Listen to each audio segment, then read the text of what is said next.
You think you know ancient Egypt, pyramids, pharaohs, and gods of glory.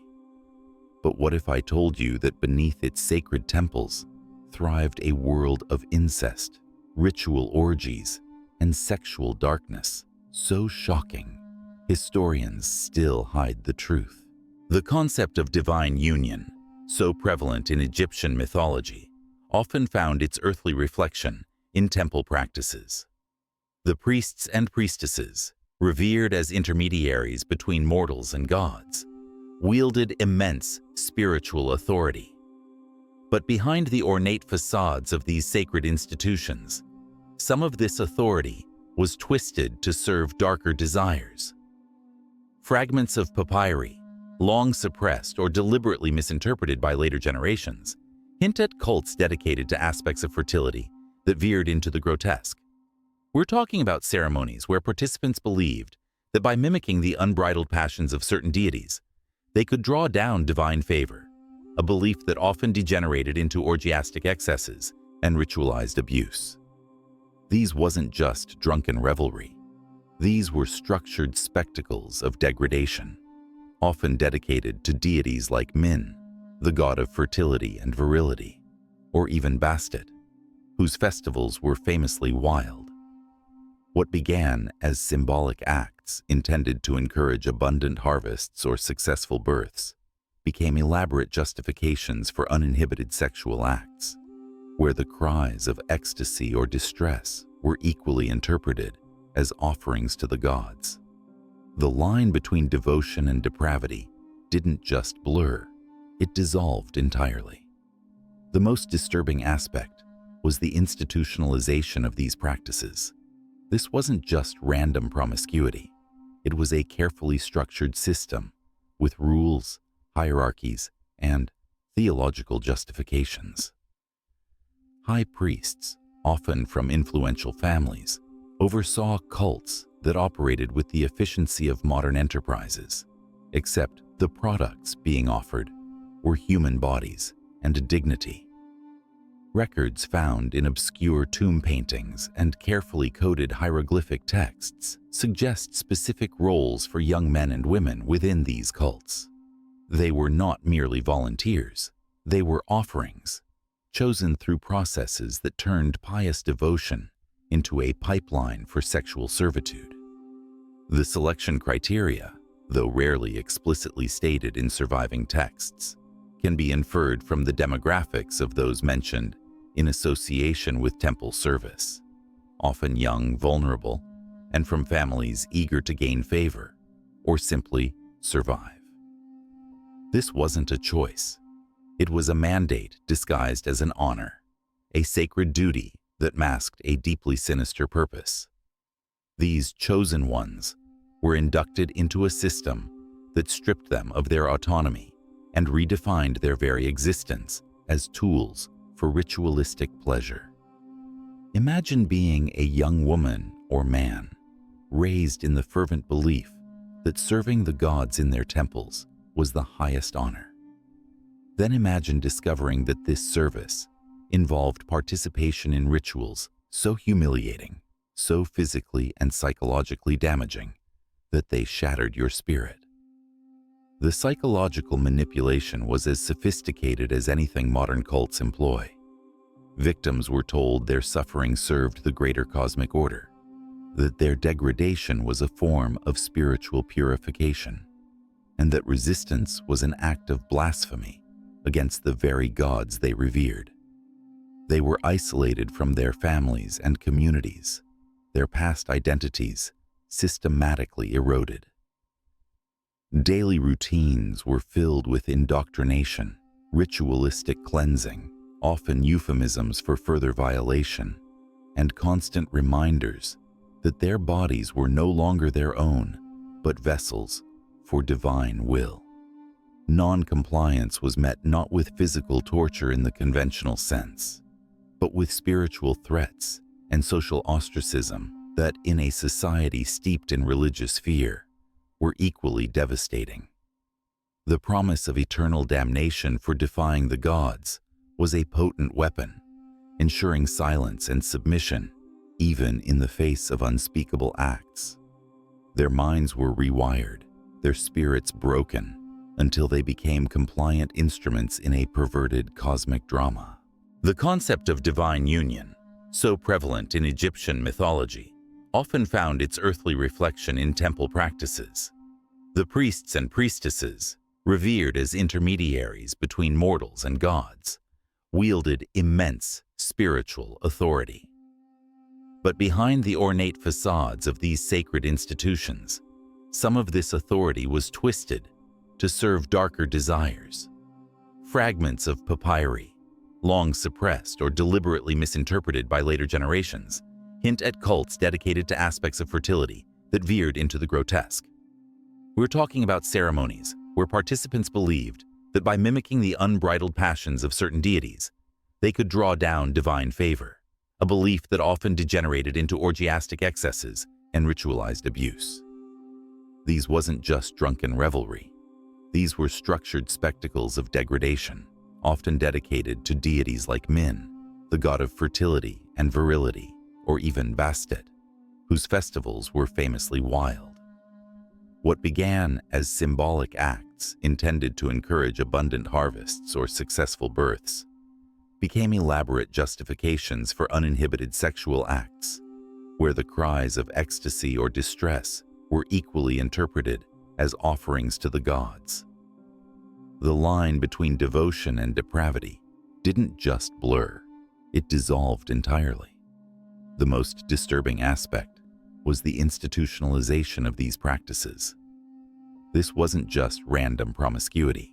It was a carefully structured system with rules, hierarchies, and theological justifications. High priests, often from influential families, oversaw cults that operated with the efficiency of modern enterprises, except the products being offered were human bodies and dignity. Records found in obscure tomb paintings and carefully coded hieroglyphic texts suggest specific roles for young men and women within these cults. They were not merely volunteers. They were offerings, chosen through processes that turned pious devotion into a pipeline for sexual servitude. The selection criteria, though rarely explicitly stated in surviving texts, can be inferred from the demographics of those mentioned in association with temple service, often young, vulnerable, and from families eager to gain favor or simply survive. This wasn't a choice. It was a mandate disguised as an honor, a sacred duty that masked a deeply sinister purpose. These chosen ones were inducted into a system that stripped them of their autonomy and redefined their very existence as tools for ritualistic pleasure. Imagine being a young woman or man, raised in the fervent belief that serving the gods in their temples was the highest honor. Then imagine discovering that this service involved participation in rituals so humiliating, so physically and psychologically damaging, that they shattered your spirit. The psychological manipulation was as sophisticated as anything modern cults employ. Victims were told their suffering served the greater cosmic order, that their degradation was a form of spiritual purification, and that resistance was an act of blasphemy against the very gods they revered. They were isolated from their families and communities, their past identities systematically eroded. Daily routines were filled with indoctrination, ritualistic cleansing, often euphemisms for further violation, and constant reminders that their bodies were no longer their own, but vessels for divine will. Non-compliance was met not with physical torture in the conventional sense, but with spiritual threats and social ostracism that, in a society steeped in religious fear, were equally devastating. The promise of eternal damnation for defying the gods was a potent weapon, ensuring silence and submission even in the face of unspeakable acts. Their minds were rewired, their spirits broken, until they became compliant instruments in a perverted cosmic drama. The economic dimension of these sacred perversions cannot be overstated. Wealthy patrons, eager to secure divine blessings for their harvests or their families, would donate individuals to these cults. These donations were often euphemisms for transactions that exchanged human lives for spiritual currency. The temples, already centers of economic power, profited immensely from these arrangements, further incentivizing the expansion of practices that blurred the line between worship and systematic sexual exploitation. The temples didn't just tolerate this system, they managed it like a lucrative enterprise, complete with tax collection, quality standards, and performance metrics. These were not mere acts of perversion by a few sick individuals, but institutionalized depravity with rules, regulations, and quality control standards that would make modern corporations jealous. Patrons sought divine favor for everything from a healthy heir to a bountiful Nile flood, believing that the donation of a beautiful daughter or a strong son to the temple's sacred rites would guarantee cosmic benevolence.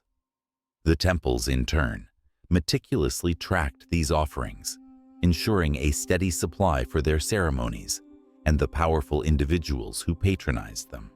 Inventories of sacred servants were maintained with chilling precision, their physical attributes and suitability for various rituals noted like commodities in a ledger.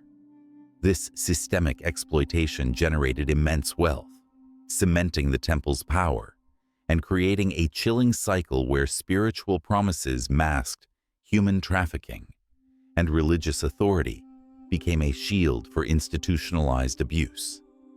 The evidence, though fragmented and often deliberately obscured by later, more pious generations, is unmistakable.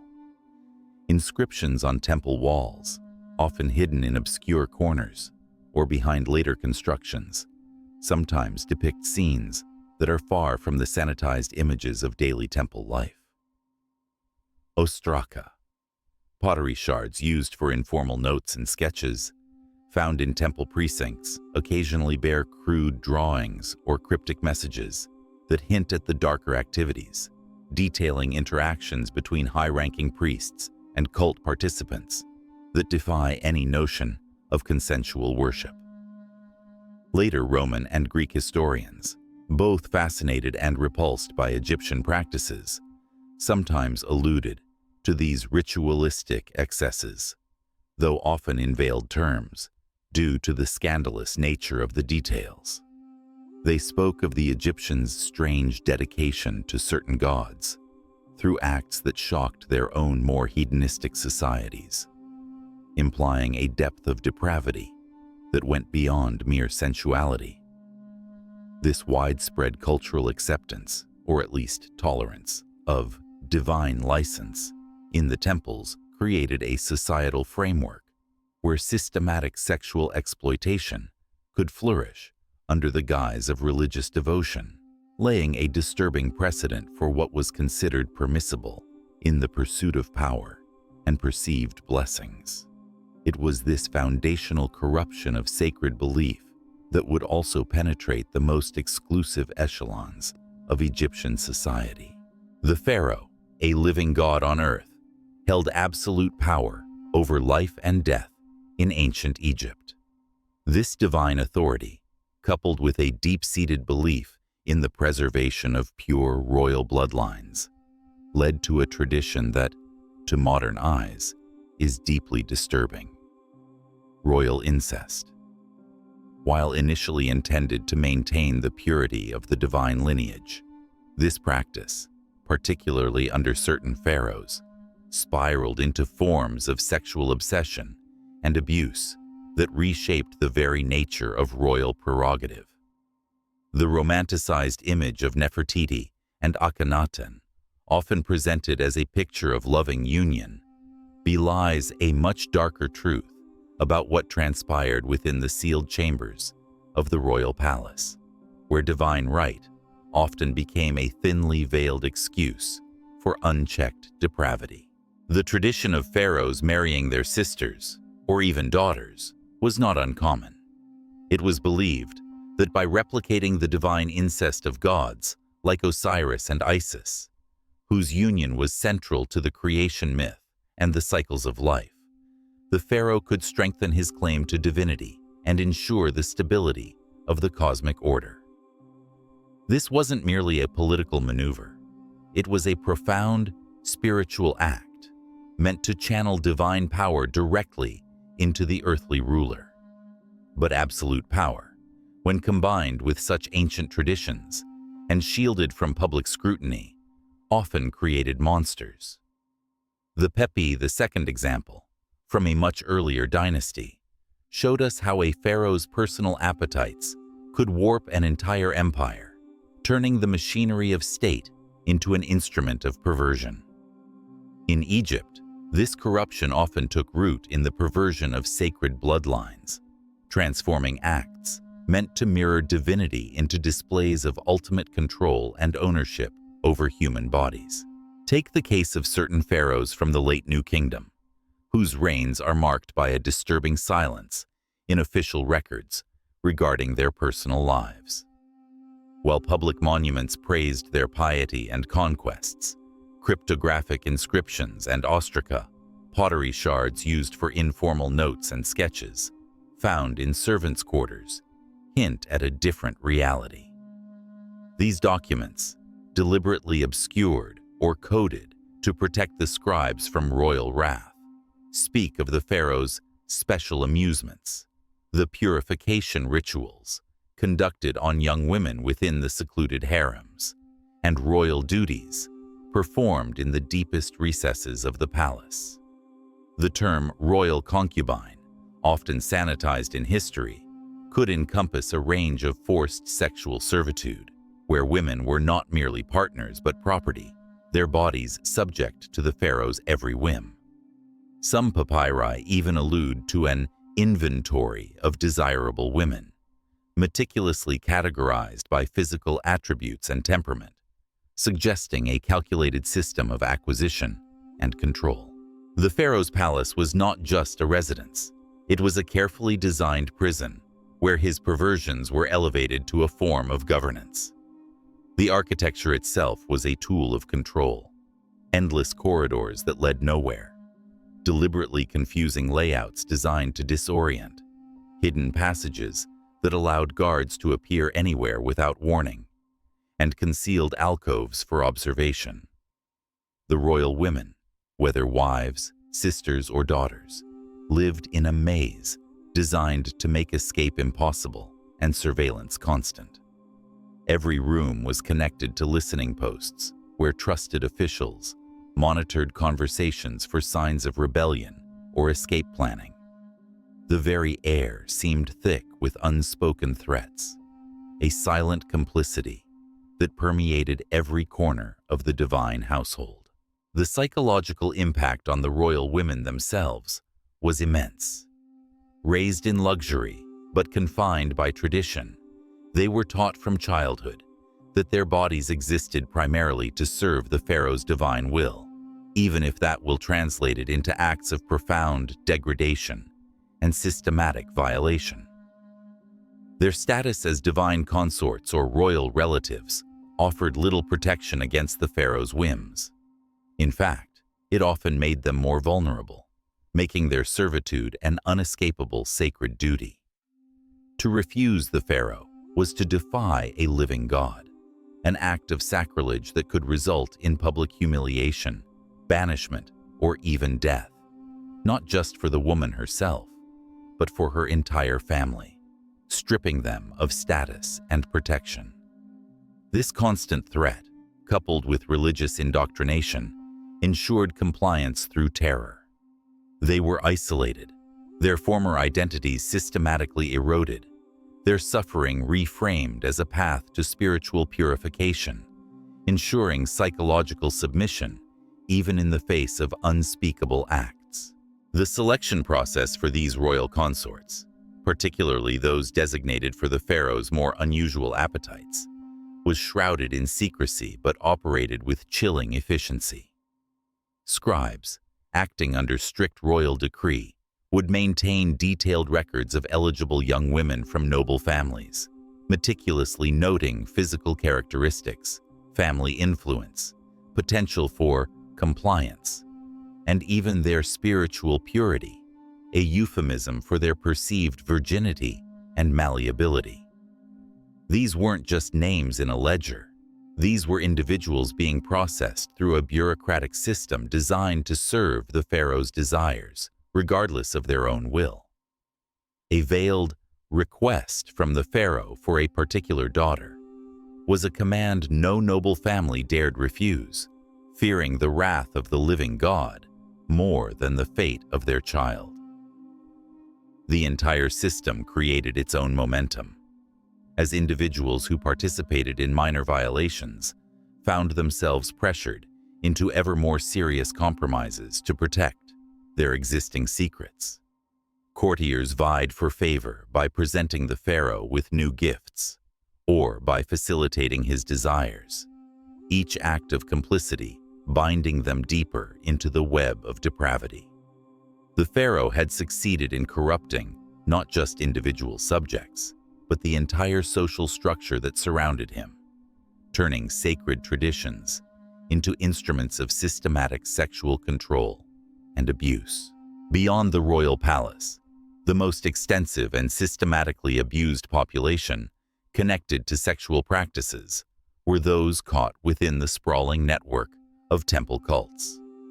While popular history often portrays temple priestesses as revered figures, archaeological evidence and re-examined ancient texts paint a far darker picture. One of institutionalized sexual slavery operating under the guise of religious devotion. This wasn't merely sacred prostitution, as it's sometimes benignly termed.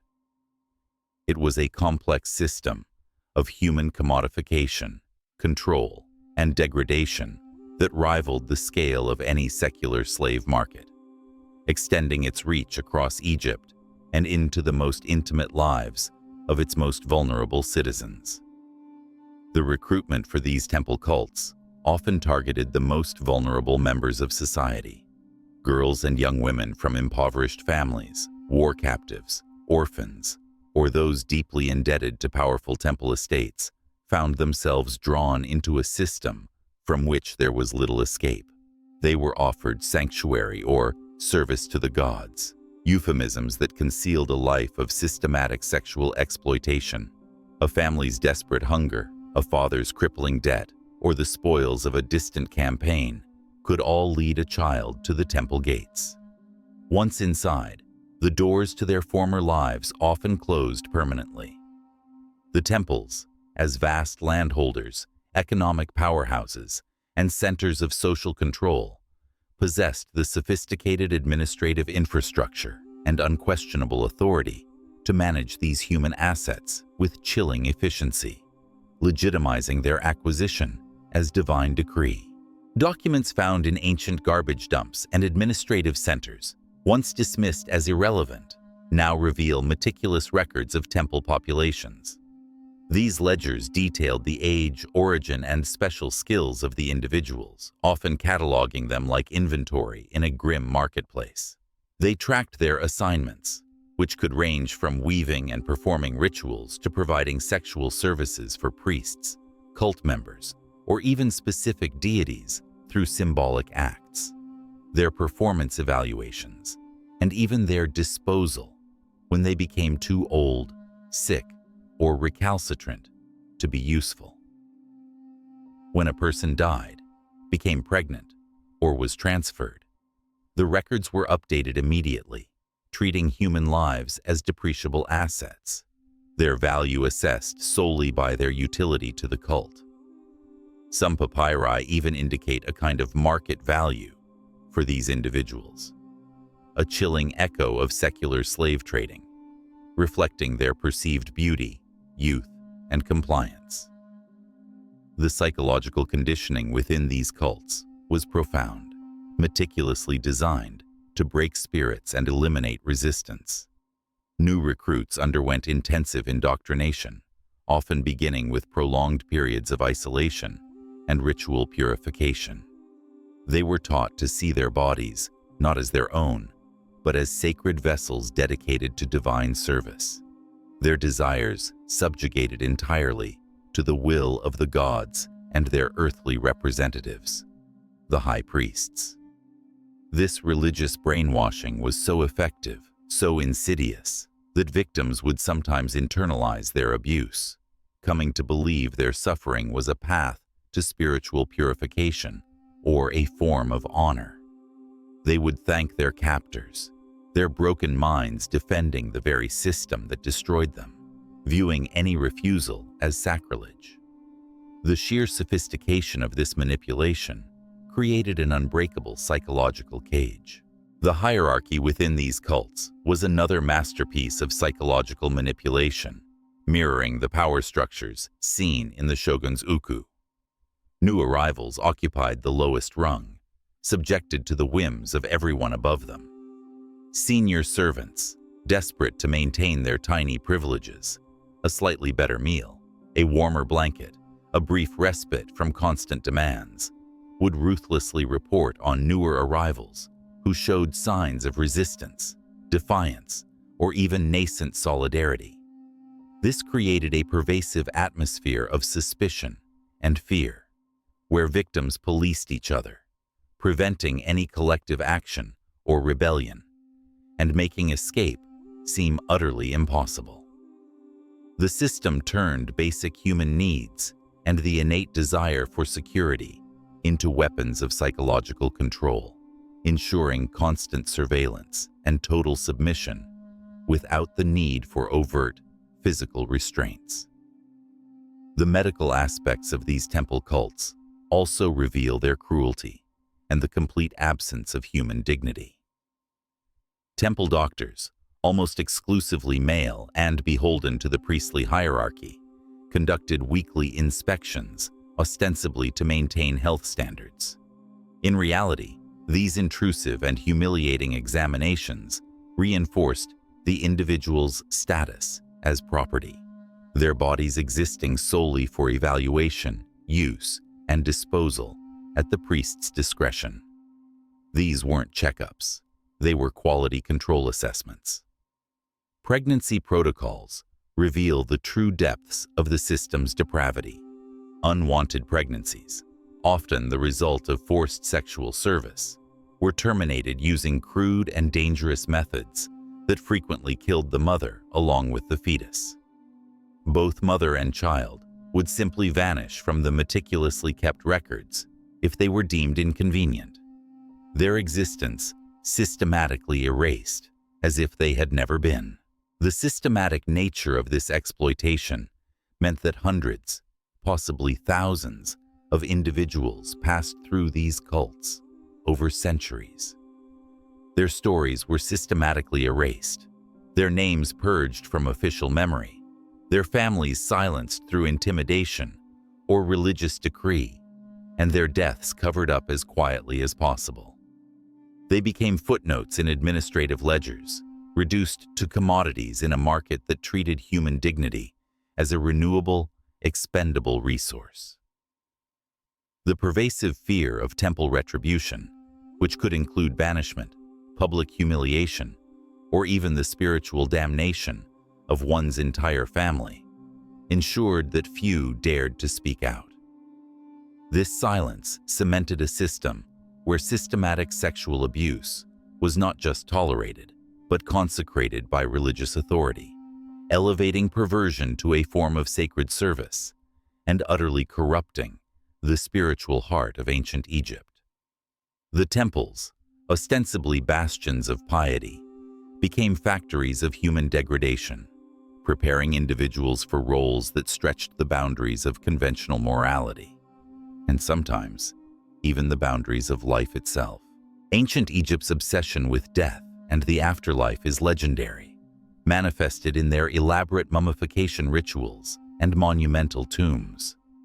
But what if this obsession, when combined with unchecked power and twisted desire, extended beyond the grave, transforming even the deceased into objects of perversion?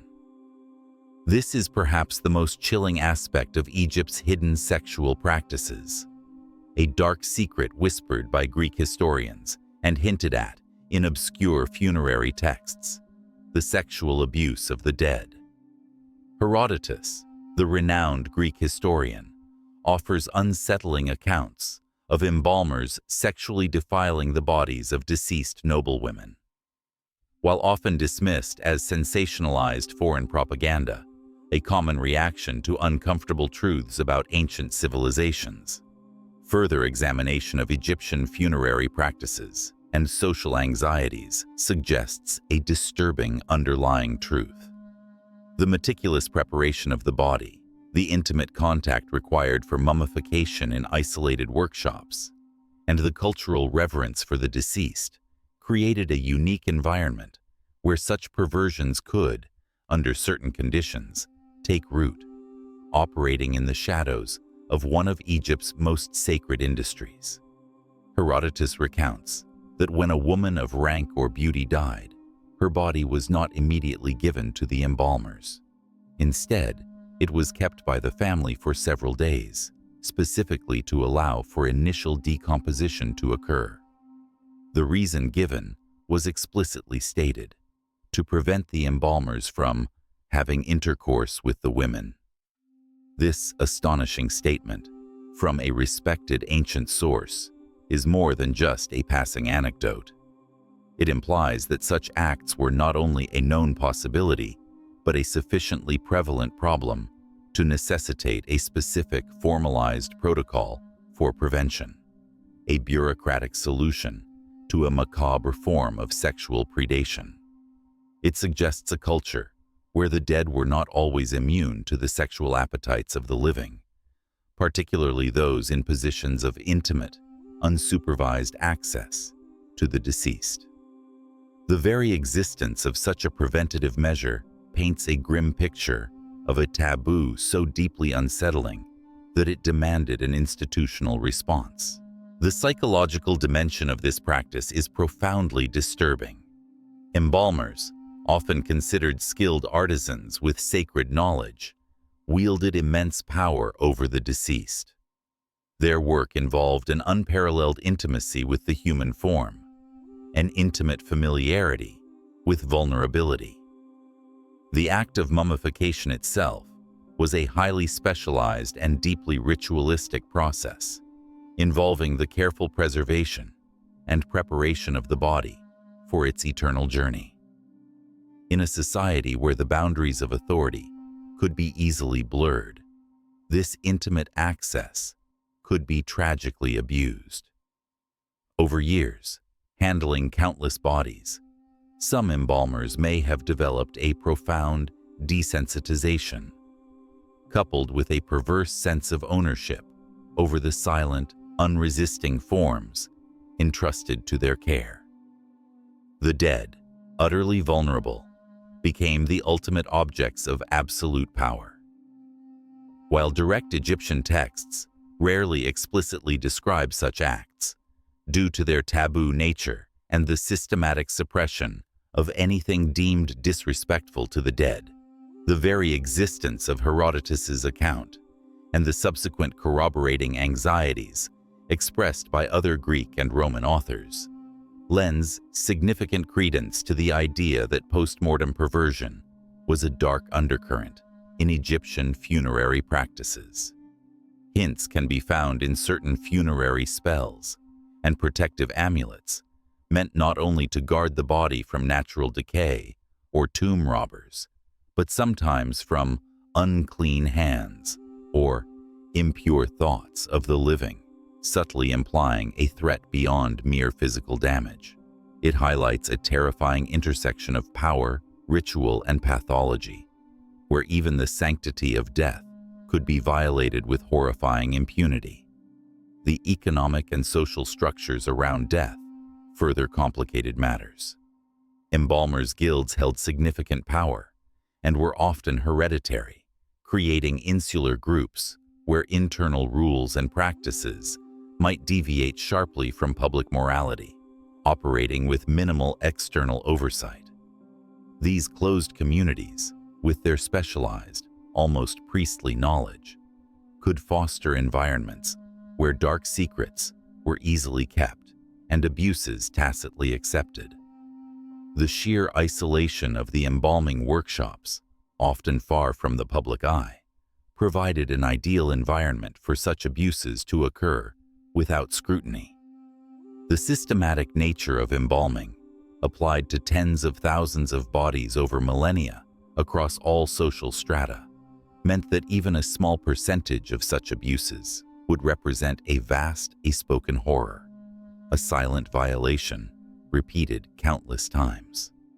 The idea that desires extended even beyond life, transforming the deceased into objects for morbid gratification, offers a chilling perspective on the darker side of ancient Egypt's unique and profound relationship with mortality. This was not a system designed for pleasure, but for power, control, and the systematic destruction of human dignity on an industrial scale, extending even into the realm of the dead, where the final piece was sometimes a cruel illusion. Beyond the temples and palaces, a thriving, yet often brutal, pleasure economy existed in ancient Egypt. While Egypt was known for its lively banquets and artistic depictions of revelry, this aspect often masked a darker reality, a systematic network of slave markets, brothels, and private pleasure houses that operated with a chilling bureaucratic efficiency. This wasn't merely about entertainment. It was about human commodification and the organized satisfaction of appetites, often at the cost of profound human suffering.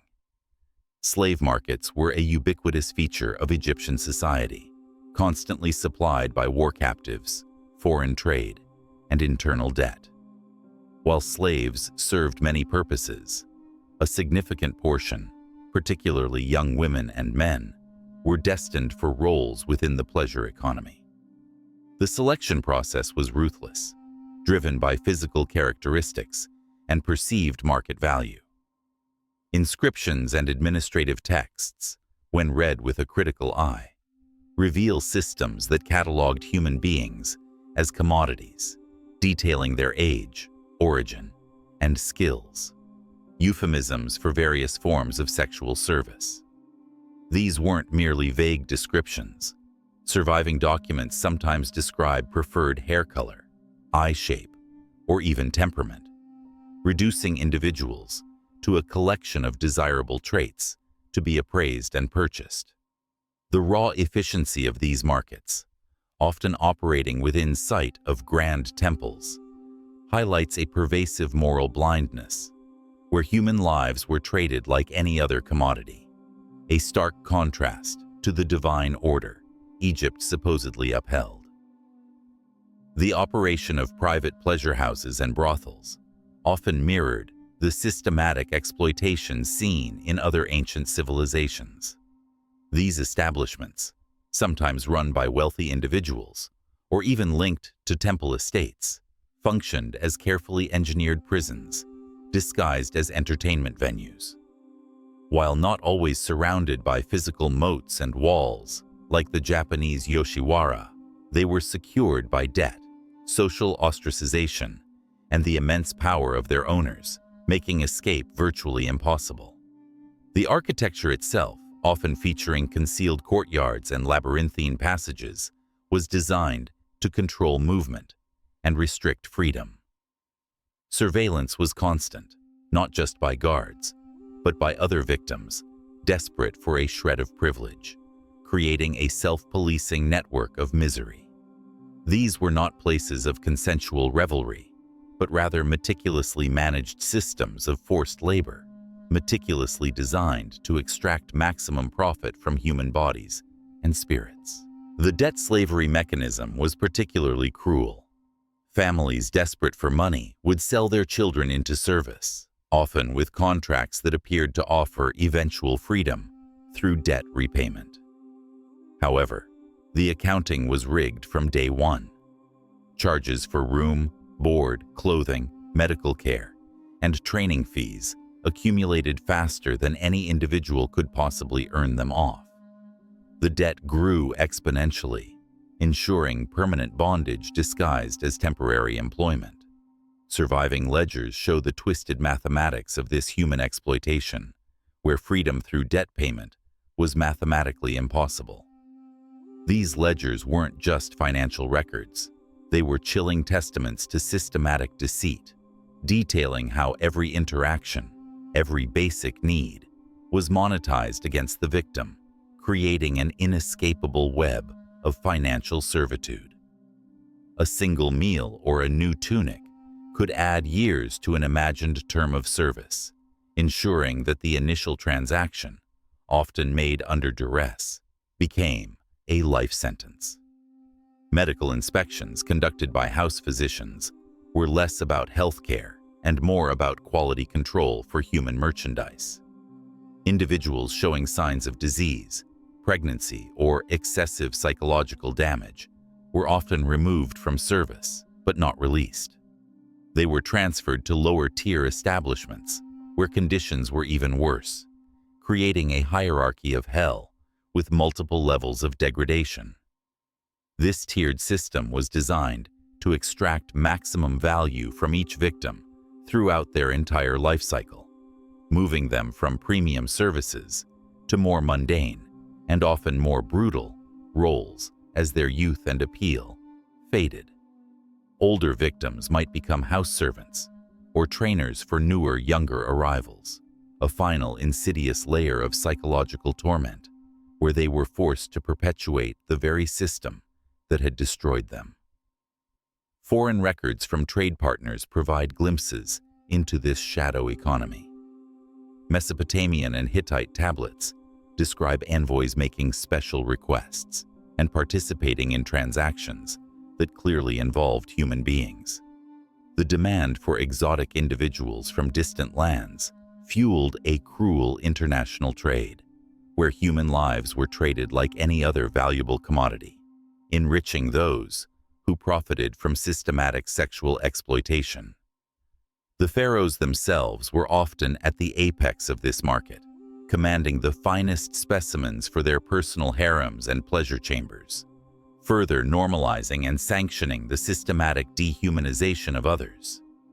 Their extensive royal harems, staffed by thousands of individuals often acquired through conquest or tribute, provided a template for institutionalized sexual control that trickled down through society.